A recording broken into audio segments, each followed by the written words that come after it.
నమస్కారం ఘంటారావానికి స్వాగతం. ముందుగా ప్రధాన అంశాలు. పంచాయతీ ఎన్నికల్లో ప్రజలు కాంగ్రెస్ ను దీవించారన్న పీసీసీ చీఫ్. సంక్షేమ పథకాలు బాగున్నందునే పట్టం కట్టారని వ్యాఖ్య. రేపు ఉప్పల్ స్టేడియంలో ఫుట్బాల్ మ్యాచ్.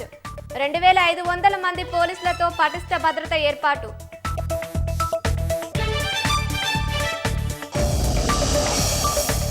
హైదరాబాద్ బాగ్లింగంపల్లిలోని గురుకులంలో ఫుడ్ పాయిజన్.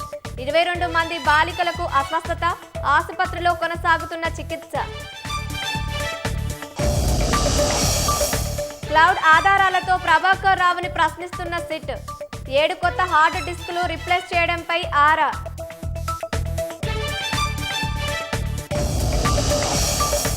వాయు కాలుష్యంపై లోక్సభలో చర్చకు రాహుల్ డిమాండ్.